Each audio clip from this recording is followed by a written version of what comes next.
بسم الله الرحمن الرحيم، والصلاة والسلام على أشرف الأنبياء وأكرم المرسلين.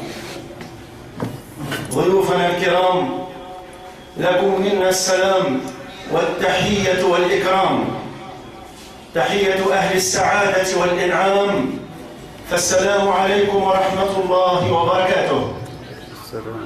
بمناسبة اختتام السنة الدراسية أعادها الله بالفلاح والرباح على شعب تونس الحبيبة، تتقدم الهيئة المديرة وكافة المنخرطين والمتعاونين في جمعية دار الخير فرع جمال بأنبل عبارات الشكر والمباركة وألطف التهاني للناجحين والناجحات من منظور جمعيتنا الناشئة.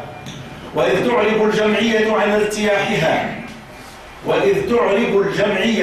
عن ارتياحها لما حققه أبناؤها من التلاميذ والتلميذات، فإنها تتوجه لأوليائهم بالشكر والثناء على ما بذلوه من تضحيات في سبيل تعليم أبنائهم وتميزهم.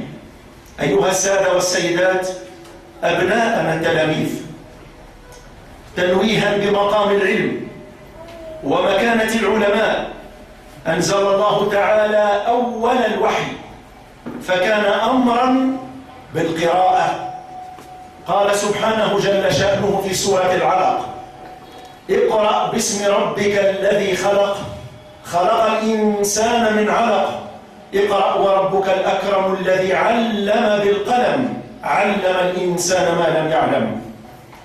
وكانت الآيات القرآنية الداعمة للتعلم والرافعة لشأن العلماء عديدة، حيث قال سبحانه وتعالى في سورة الزمر الآية 9: قل هل يستوي الذين يعلمون والذين لا يعلمون. وقال سبحانه جل شأنه في سورة آل عمران الآية رقم 7: والراسخون في العلم يقولون آمنا به كل من عند ربنا. وقال سبحانه من سورة فاطر الآية 28: إنما يخشى الله من عباده العلماء. وقال سبحانه في سورة آل عمران الآية 18: شهد الله أنه لا إله إلا هو والملائكة وأولو العلم قائما بالقسط. ومن هنا اعتبر ديننا الحنيف طلب العلم فريضة على كل مسلم ومسلمة، حيث قال رسول الله صلى الله عليه وسلم: طلب العلم فريضة على كل مسلم. فكان تعليم الأبناء وكان السهر على دروسهم وبذل المال لأجل تحقيق ذلك واجبا وفريضة.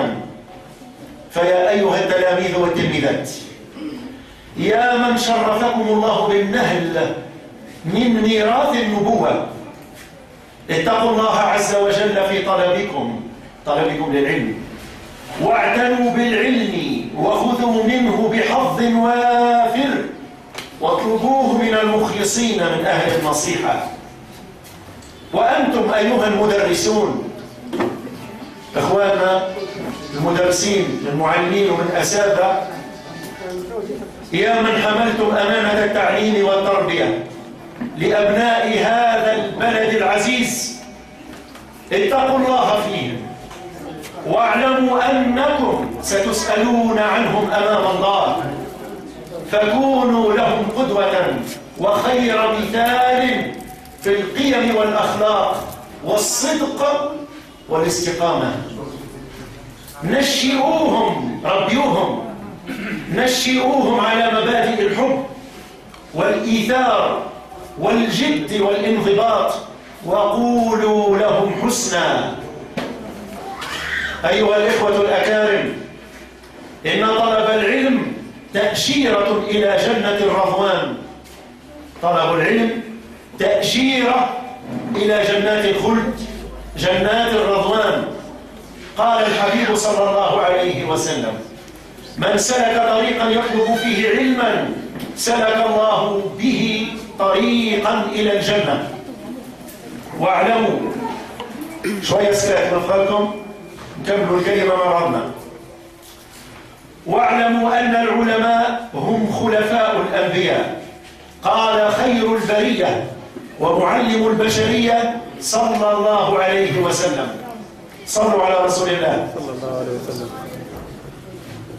يقول من النبي صلى الله عليه وسلم: وأن العلماء ورثة الأنبياء، وأن الأنبياء لم يورثوا دينارا ولا درهما ولكن ورثوا العلم، فمن أخذه أخذ بحظ وافر.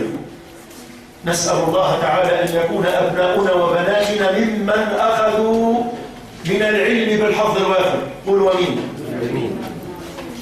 ومن هنا فإن طالب العلم كالمجاهد في سبيل الله. طالب العلم بمثابة المجاهد في سبيل الله، وليس شيئا أوجب عليه من طلب العلم. قال النبي صلى الله عليه وسلم: من خرج في طلب العلم فهو في سبيل الله حتى يرجع.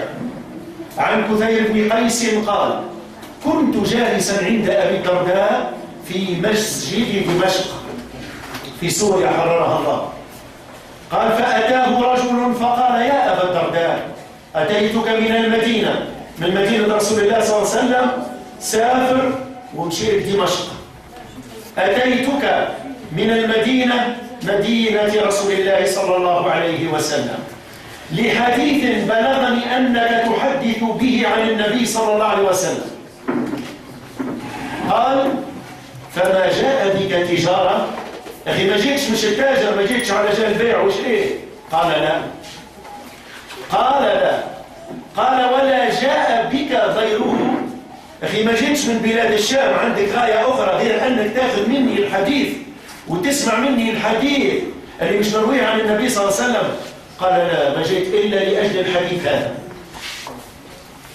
قال: فإني سمعت رسول الله صلى الله عليه وسلم يقول، اسمعوا الحديث: من سلك طريقا يلتمس فيه علما سهل الله له طريقا إلى الجنة، وإن الملائكة لتضع أجنحتها رضا لطالب العلم، وإن طالب العلم يستغفر له من في السماء والأرض، حتى الحيتان في الماء. بشروا المكان بتاع أبنائنا عند ربي سبحانه وتعالى وعند مخلوقات ربي سبحانه وتعالى. حتى الحيتان في الماء تستغفر، تطلب الغفران من الله لطالبي العلم ابناء الأولاد. وإن فضل العالم على العابد كفضل القمر على سائر الكواكب. أيها التلاميذ، أيتها التلميذات، لئن أوجب الله عليكم طلب العلم الشرعي الديني الذي تعبدون ربكم وتتعاملون فيما بينكم بمقتضاه، فقد أوجب عليكم أيضا طلب كل علم به قوام حياتكم وتقدم أوطانكم وازدهار اقتصادكم وسلامة أبدانكم، كعلوم الطب والهندسة والرياضيات والفيزياء والكيمياء وكل العلوم التي فيها قوام الحياة، كلها مطلوبة في الشرع. ونتحدث عن العلم ما نقصدوش به العلم الشرعي الديني فقط. أيها الحضور الأفاضل، إن جمعية دار الخير بجمال تقيم هذا الحفل البهيج إيمانا منها بقداسة الرسالة التربوية التعليمية، واعتقادا جازما منها أن السبيل إلى الرقي والتقدم والازدهار والسؤدد هو العلم وحده ولا شيء غير العلم. هذا إذا قام العلم على أساس الإيمان بالله تعالى، إذا قام العلم وطلب العلم على أساس الإيمان بالله تعالى وسلامة العقيدة، وهذا من ربي وصغارنا عليه. فكل أمة تأخذ بأسباب التعلم، وكل أمة تعلي من شأن العلم والعلماء وطلاب العلم، فهي على مسلك الرقي وهي على مسلك التنوير والتقدم والرفعة. وخلاف هذا كل أمة تهمش العلم وطلاب العلم ولا تكرم أهل العلم، فهي أمة مهزومة، وهي على مسلك الانحراف والتخلف الحضاري والضحالة الفكرية والثقافية، وهي على منهج الوضاعة الأخلاقية والقيمية، ووقاهم الله شر الإضاعة.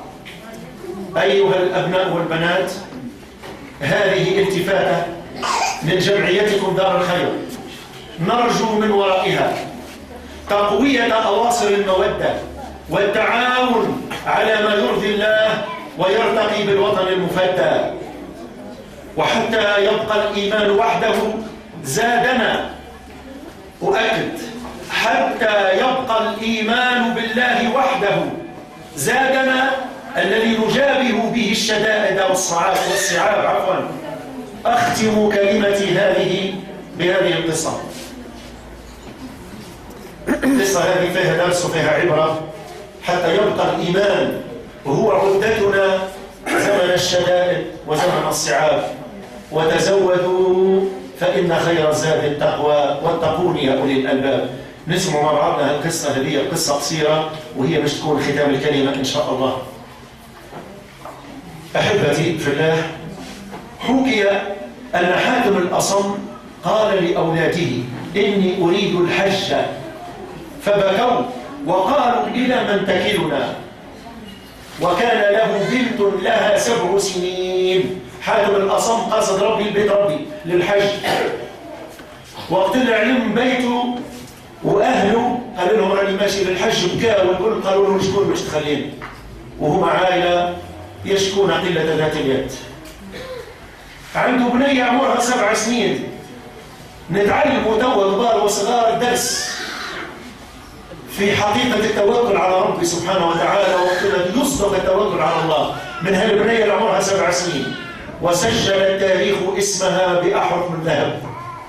ناخذ الدرس من هالطفلة عمرها 7 سنين. فقالت، تلفتت البنية عمرها 7 سنين وكلمة العيلة الكل بما فيهم أمها، قالت: ما يبكيكم؟ علاش تبكيوا؟ دعوه يذهب فليس برازق. أخي انتم علمتوه هو الرزاق، راهو الرزاق ربي يتفكر بهم، مش بيا خلوه يمشي الحج ما يضيعناش رب. فخرج حاتم الأصم وباتوا جميعا جياعا، فجعلوا يومجون تلك الصبية. فقالت، يلوموا فيها ويقرعوا فيها، فقالت: اغزروا اليقين يا أحبابي، اللهم لا تخجلني بينهم، يا ربي راني أعطيت الثقة الراسخة فيك، ما تحشمنيش ما بيناتهم، ما تحشمنيش ما بين أهلي، اللهم لا تخجلني بينهم. قال: فجاز أمير البلاد عليهم فقال لبعض أصحابه، هو كذا وجيه في زيارة كما يقولوا خاطفة الأمير المسؤول عن المنطقة هذيك في زيارة، فقال لبعض أصحابه: اطلب لي ماء. اعطش الأمير في زيارة تاع تفاقد، قالوا: دق على بعض الديار وكلهم يسقون شربانين. قال: فناولوه كرزا جديدا وماء باردا فشرب. بدوا له آنية جديدة حلبية كما نقولوا واحدة جديدة ولا مشرب فخار ملك ومية باردة على الظمأ اشربها وهو عطشان. فقال بعد ما شرب: حمدت ربي.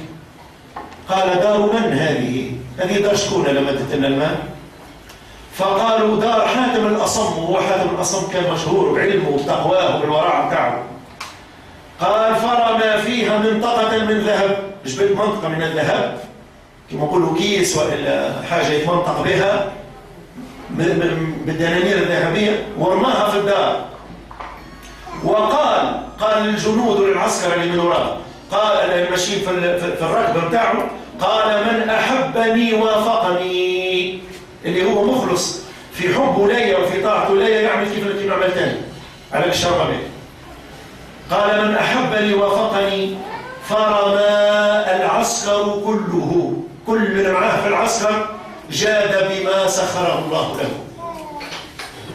قال فجعلت الصغيرة تبكي. تو في الواقع وقت اللي جاهم الخير هذا تبكي ولا تفرح؟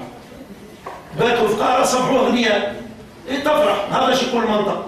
لكن الطفلة حكيمة حكيمة جدا.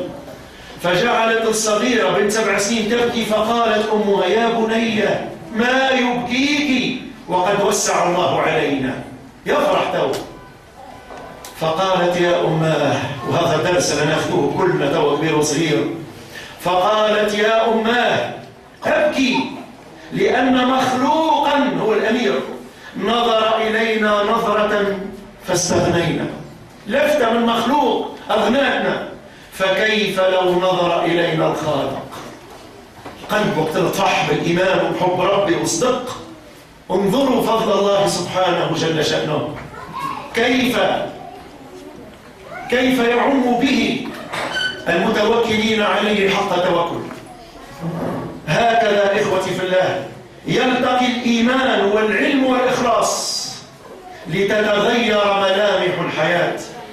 ألف مبروك لأبنائنا وبناتنا الناجحين، والسلام عليكم ورحمة الله وبركاته.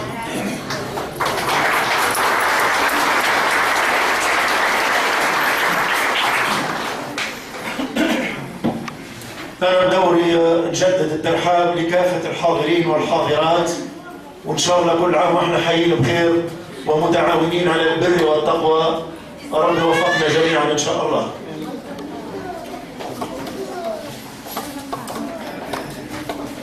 الله فيك سيد الرئيس.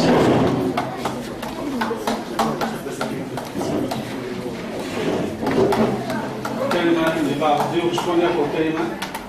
الرئيس البلدية. تفضل سيدي الحياتي.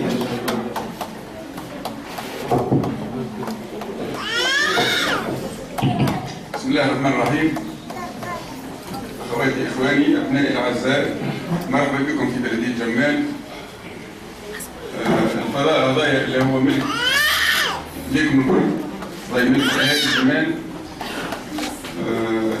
أنا نشكر بصفة خاصة جمعية دار الخير التونسية بفرحها في جمال على المجهود اللي تقوم به، سواء في مثل هذه المناسبات أو في مناسبات أخرى، وكذلك في إعانة مجهودات البلدية سواء في حملات النظافة أو غيرها.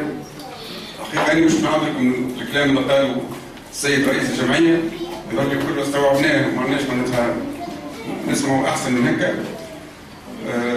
نتوجه بشكري لكل التلاميذ الناجحين ونقول لهم راكم انتم نستناو منكم المزيد، وراكم انتم مستقبل البلاد هذه، ورانا معاملين عليكم، وراو بدون علم أو لا شعوب ولا تتقدم بدون علم. ما ننساش نشكر كل المربين والمشرفين على المؤسسات التربوية في مدينة جمال، وكذلك